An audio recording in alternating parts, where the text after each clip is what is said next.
My name is Sarah.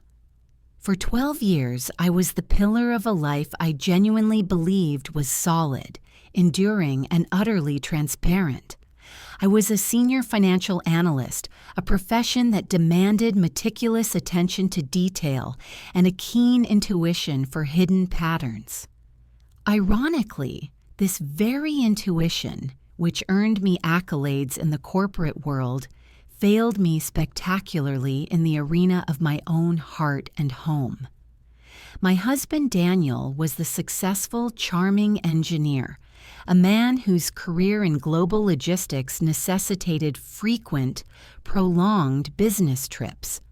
We lived in Willow Creek, a town that prided itself on its small-town charm, its watchful neighborhood eyes, and its complete lack of secrets.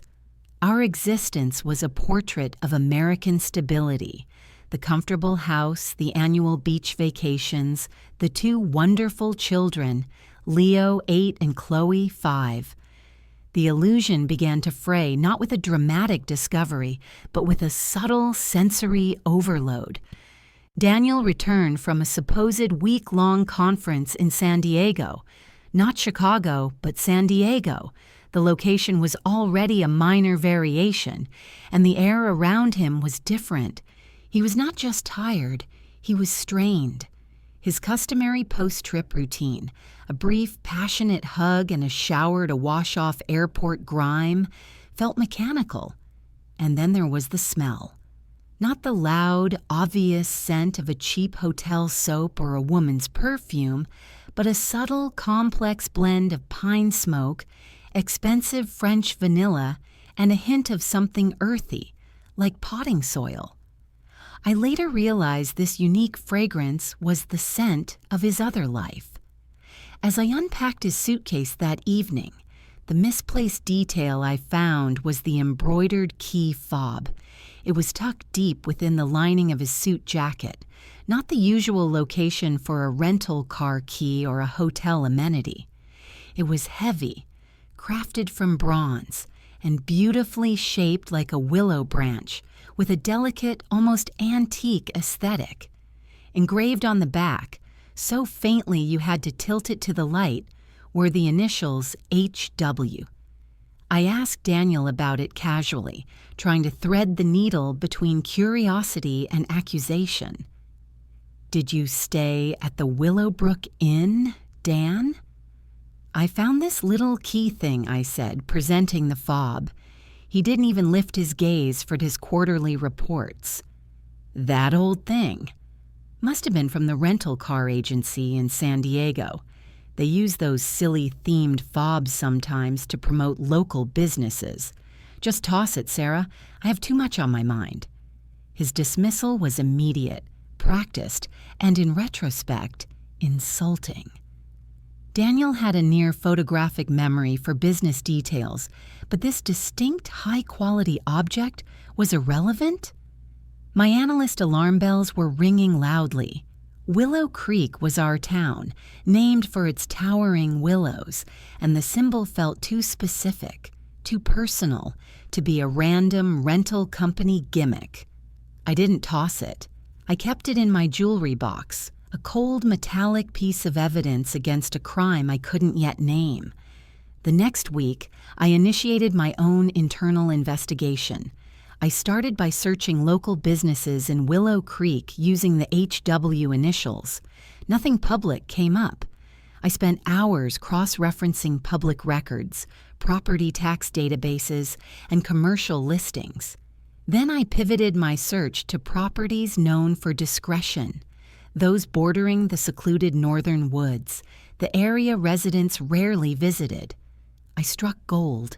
I found a listing for a quaint, newly renovated cottage known as the Haven on Willow, HW, which had been quietly rented out 18 months prior. Not 6 months, but a year and a half. The leaseholder was listed under a corporate trust managed by a local law firm specializing in high net worth estate planning. I contacted the listing agent, Mark.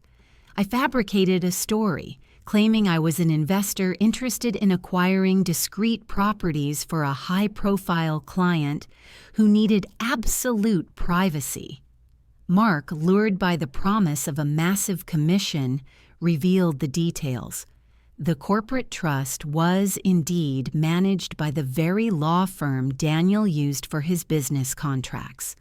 The cottage was leased, not purchased, with a long-term, non-cancelable, and highly restrictive lease agreement demanding absolute privacy. My blood ran cold. The cottage was barely 3 miles from our suburban cul-de-sac. Why would Daniel, who complained incessantly about the mosquitoes and isolation of the woods, rent a private, remote cottage barely a 5-minute drive from our family home? The cognitive dissonance was becoming agonizing. I forced myself to remain objective. Daniel announced yet another emergency project in Atlanta. This was my necessary window. I hired a private investigator, Rick, a former police detective with a reputation for surgical discretion.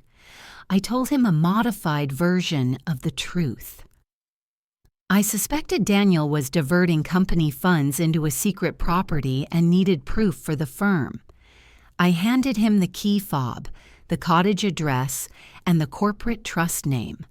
Rick started his surveillance the moment Daniel's taxi left our driveway, ostensibly taking him to the commuter airport. Rick's first report, delivered via encrypted email 2 days later, obliterated my life. It wasn't about financial fraud. It was a level of betrayal I had never conceived. Subject, Daniel, did not travel to Atlanta. Subject was dropped off at the airport, then immediately retrieved his personal vehicle from long-term parking and drove 3.2 miles from the family home to the Haven on Willow Cottage. He accessed the property using the key fob provided. At the cottage, Subject was met by a woman approximately 38 years old, brown hair, petite build, identified later as Grace Williams. Subject did not leave the property for 3 full days. During this period, Subject was observed engaging in familial activities with Grace and 2 children. The children, a boy approximately 9 years old and a girl approximately 6 years old, were observed playing with the Subject in the yard, engaging in activities such as building a treehouse and playing catch. The children consistently referred to Subject as Daddy. The family, Subject, Grace, and the 2 children, was observed leaving the property together to attend a local Willow Creek Elementary School event, a Friday night school fair. Subject displayed the affection and commitment consistent with a husband and father. I didn't scream. I didn't collapse. I felt a bizarre, almost clinical calm. It wasn't an affair. An affair is sneaking off to a hotel. This was an entire parallel existence. A complete, fully functional second family living 3 miles away, deeply embedded within the social fabric of Willow Creek. Daniel hadn't been cheating on me during his trips. He'd been living a shift-work marriage, meticulously dividing his time. My life with him was merely his first shift. His business trips were simply his transition periods and his downtime with his other family. The fact that he was attending local school events with them, risking exposure in the very town where he was a pillar of the community, showed an incredible depth of narcissism and reckless entitlement. The shock gave way to a chilling, relentless need for granular detail. I couldn't just confront him with Rick's vague report and the key fob. I needed legal, undeniable proof of parentage and financial ties. I needed to ensure that in the inevitable, catastrophic legal battle for my children, Leo and Chloe, I would emerge as the stable parent, and Daniel would be exposed as the narcissistic architect of a monstrous deception. I instructed Rick to focus on Grace Williams, Ethan, and Lily. I needed their full legal names, the children's birth certificates, and proof of their enrollment in local institutions. Rick, a seasoned veteran of domestic deceit, understood the extreme gravity. He managed to acquire copies of the children's public school enrollment forms and local birth records. The children were named Ethan Williams, 9, and Lily Williams, 6. Their birth dates were staggered perfectly within the last 9 years of my marriage, meaning Daniel had established his double life almost immediately after our wedding, before our first child, Leo, was born. This wasn't a midlife crisis. This was a founding principle of his marriage. The most devastating detail was in the birth certificates. Both listed Daniel's full name, Daniel Thomas Hayes, as the father. This wasn't a secret he kept from the world. This was a truth he legally acknowledged to the state. This was a deliberate, acknowledged second family in the eyes of the law, complete with 2 children bearing his name, living down the road. This was a level of betrayal that transcended infidelity. It was a profound, systematic, psychological, and logistical manipulation of 2 families. The knowledge was a lead weight in my gut. How could I have missed this scale of deception? I replayed every business trip, every late night, every financial excuse. He was a master of his craft.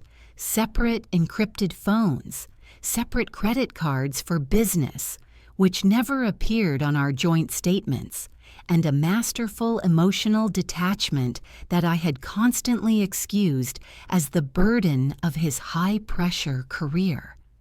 I had been systematically conditioned to look the other way.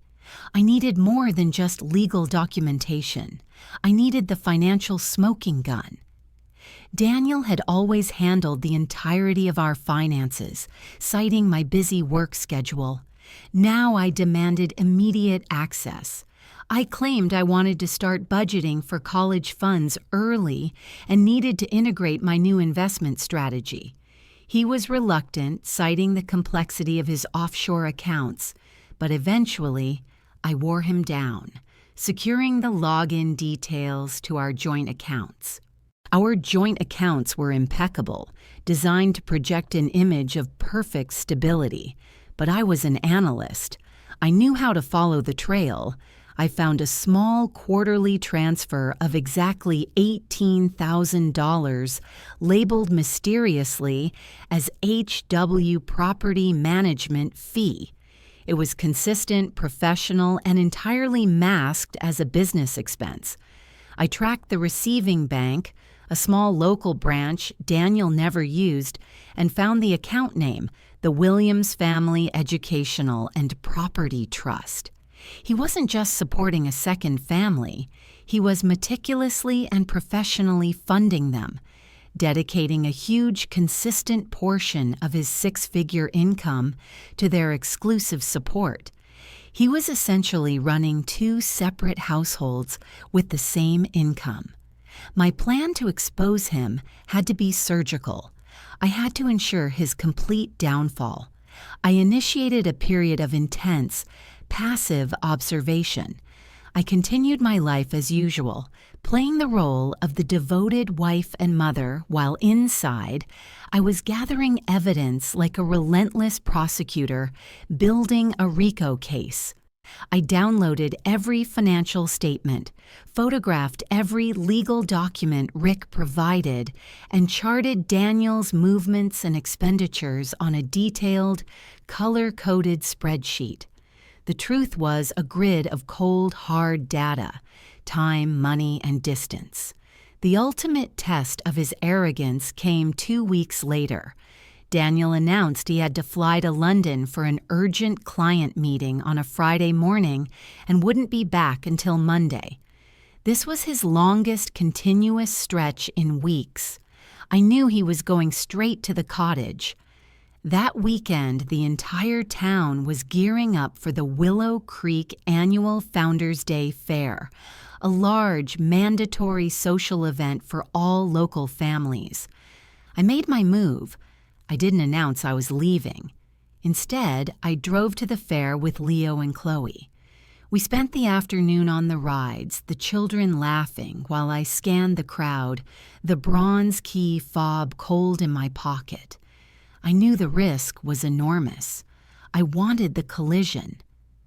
We were near the Ferris wheel. Daniel was standing directly beneath it. He wasn't wearing his suit. He was in casual jeans and a worn college sweatshirt, clothing I'd never seen him wear. He was holding Lily in his arms, laughing loudly at a joke Ethan, the older boy, had just told. Grace was beside him, her hand linked casually through his belt loop. The sight was a punch to the gut. The two boys, Leo and Ethan, shared an unmistakable, identical set of sharp, intelligent eyes, a shock of dark hair, and Daniel's slightly crooked, boyish grin. The girls, Chloe and Lily, both had the same quiet, contemplative expression and the identical spray of freckles across their noses. 4 children, 2 mothers, 1 man, all standing within 50 yards of each other, united by his lie. Daniel saw me. His smile vanished instantly, his face drained of color, his usual composure dissolving into raw animal panic. He gripped Lily tighter and spun around, trying desperately to shield his other family from the sight of his first family. Grace, realizing his panic, noticed my rigid form across the way and quickly pulled her children away, disappearing into the chaotic safety of the crowd. The silent, terrified exchange between Daniel and Grace confirmed everything. They were both complicit in maintaining the fragile, poisonous wall between his 2 worlds. That night, I didn't go home. I checked into the neutral, anonymous hotel 10 miles away and began executing the confrontation plan. First, I called Daniel's senior partner, Mr. Reynolds, at the engineering firm. I told him I needed an urgent, confidential meeting regarding Daniel's extreme behavioral and ethical issues that could affect the firm's reputation and its federal contracts. I presented Mr. Reynolds with the evidence, the spreadsheet charting Daniel's fraudulent travel expenses, the financials showing the HW property management fee transfers, the surveillance photos of Daniel at the cottage, and the undeniable fact of 2 simultaneous legal families. Mr. Reynolds, horrified by the potential professional scandal and the ethical violation, agreed to an immediate internal investigation that included freezing Daniel's corporate access. Daniel's career, the very shield he used to build his lie, was now hanging by a thread. Second, the hardest, most complex part, Grace. I found her number through the school records and called her from a block number. "Grace Williams?" I asked, keeping my voice utterly level, free of the hatred I felt.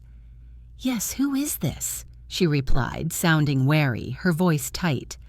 "My name is Sarah Hayes. I'm Daniel's wife, the one he supposedly divorced 5 years ago." A moment of profound, paralyzing silence stretched across the line, heavy with dread and shattered innocence. Then Grace started to cry, not hysterically, but with a deep, primal, gut-wrenching sorrow. "Oh, God, the fair. I knew that was you. I knew this day would come." I didn't let emotion control the conversation. I had to remain the analyst. "I know everything, Grace. I know about Ethan and Lily. I have the birth certificates, the financial records, and the evidence of his movements. We live 3 miles apart. He hasn't been traveling. He's been playing house with you, living a lie that had now destroyed 2 families. I am filing for divorce, and I will be seeking full custody and every available asset. You are an accessory to this financial and emotional fraud, whether you knew it or not." Grace pleaded, her voice cracking with desperation. "Sarah, please! It wasn't a choice. He told me he was divorced. He told me you two were separated and I was just waiting for the final paperwork to clear. He showed me fraudulent documents. He made me believe we were building a real family, that he was protecting us until the assets were settled. He promised we'd move away once the divorce was final." Her words were the final sickening twist of the knife. Daniel hadn't just lied to me. He had systematically lied to Grace, too, trapping her in a perpetual state of waiting and making her feel like a temporary mistress rather than a legitimate partner. He was maintaining two lives not because he loved two women, but because he was a narcissistic controller who demanded two fully functional families, two separate sources of adoration, to fuel his profound ego. He was not a man who loved, he was a man who collected. I ended the call with a clinical finality. "The lies stop now, Grace. You have been served by the truth. Daniel is flying back from his imaginary London meeting tomorrow morning. Be ready. Your lawyer needs to be prepared to join mine." Daniel walked into our empty, silent house the next morning, expecting a few quiet days alone, perhaps a quick, furtive trip to the cottage before the weekend ended. I was waiting for him in the living room, surrounded by neatly stacked files and a palpable silence that screamed of finality. "Sarah? You're back early. How was your trip? I thought you were visiting your mother," he asked, trying to summon a look of concerned surprise. His casual air was almost physically repulsive. I didn't answer the question. I slid the evidence across the coffee table, the color-coded spreadsheet of his movements, the photos of him with Ethan and Lily at the fair, the HW property management fee financials, and finally, the two official birth certificates listing him as the legal father. "There is no London project, Daniel. There is no Phoenix conference. There is Grace Williams, Ethan Hayes, and Lily Hayes, all 3 miles away, all your children, all your lie. And this," I said, pointing to the birth certificates, "is the evidence of your supreme arrogance. You didn't just cheat, you built a legal parallel life." His face went through that horrifying transformation again: shock, denial, rage, and finally, a hollow, devastating resignation. He sank onto the sofa, staring at the physical evidence of his meticulous self-destruction. "How long have you known?" "All of it," he whispered, his voice barely audible, the engineer finally admitting a structural failure. "Long enough to secure my children's safety and your professional demolition," I stated, my voice strong and steady. "Mr. Reynolds and the firm are opening an internal investigation into your travel expenses and corporate credit card usage. I've spoken to Grace. Your secret is done, Daniel. My lawyers are filing tomorrow. You have 24 hours to vacate this property before the restraining order is served. You will not see Leo or Chloe again without legal, supervised accompaniment. The next few weeks were a relentless, agonizing legal and emotional battle that quickly spilled into the public sphere.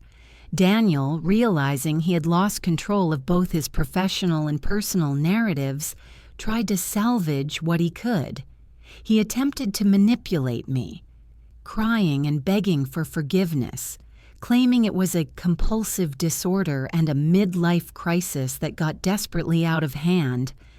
I remained unmoved. My love for him had been entirely replaced by a deep, icy disgust for the meticulously crafted lie he had sustained for over a decade. The custody battle was the most painful aspect, tearing our children, Leo and Chloe, apart emotionally. Daniel, in a desperate attempt to look like the devoted father, petitioned for joint custody. I used the secret double life as the ultimate evidence of his profound moral depravity, financial fraud, and deceitful character. The judge was utterly appalled. The idea that a man could live two full, simultaneous lives with 4 children in the same small town was damning evidence of emotional instability and an inability to prioritize the welfare of his first family. Daniel was granted highly supervised visitation rights far away from Willow Creek. The fallout in Willow Creek was catastrophic. When the news finally broke, first through the corporate leaks about a high-profile engineer's scandal, then through the detailed divorce filings, the town erupted. Neighbors we had shared holiday parties with for years were stunned, their trust in the concept of small-town safety shattered. The children, Leo and Chloe, were devastated, confused by the sudden disappearance of their father and the quiet, hostile whispers at school about their new half-siblings. Grace, realizing the full scope of Daniel's lies and the depth of her own manipulation, joined forces with me. She was his victim too, a pawn in his elaborate game. She revealed that Daniel had convinced her he was secretly funding her children's education and her property trust as a temporary measure until the divorce papers were signed, showing her fabricated legal correspondence. He'd kept both of us isolated, both of us believing we were his only ultimate priority. Together, we were able to fully expose his complex financial maneuvers, ensuring that his assets were fairly and equitably divided between both families. The final bizarre chapter occurred 6 months after the divorce was finalized. I was grocery shopping at the town's largest supermarket, the same one where Daniel and I had shopped every Sunday for a decade. I saw Daniel. He was alone, looking older, his expensive suit rumpled, a hollow man. He stopped me near the organic vegetable section. "Sarah," he said, his voice pleading, thin and desperate. "I just wanted to say, I never stopped loving you. I just got greedy. I wanted everything. I wanted the perfect, stable life with you, the successful career, the comfortable suburban existence, and the fresh, new excitement, the adoration, and the novelty with Grace. I wanted 4 children, not 2. I tried to manufacture a life I thought I deserved." I looked at him, not with hatred, which had long been replaced by a cold, clear pity, but with profound disappointment. "You didn't love me, Daniel. You loved the idea of me as the perfect, unsuspecting foundation for your selfish masterpiece. And you didn't love Grace. You loved the novelty of building something new, without the constraints of history. You are a profoundly dishonest man who measured his life by how many people he could successfully deceive, and you no longer exist in my world." I pushed my cart past him, leaving him standing alone in the bright, ordinary reality he had so carelessly demolished. My life now is quieter, anchored in a new house on the opposite side of Willow Creek, far from the cottage and the painful memories of our old neighborhood. I watch my children, especially Leo, struggle with the legacy of their father's lie. They have sporadic, highly supervised visits with Daniel, facilitated by a court-appointed mediator. And sometimes, at the public park, they exchange hesitant, silent hellos with Ethan and Lily. 4 innocent children bound together by one man's monstrous, colossal betrayal that happened right here in our small, watchful town. It proved that the deepest, most shocking betrayals occur not in the shadows of a big city, but in the blinding glare of a perfectly, meticulously constructed normal life.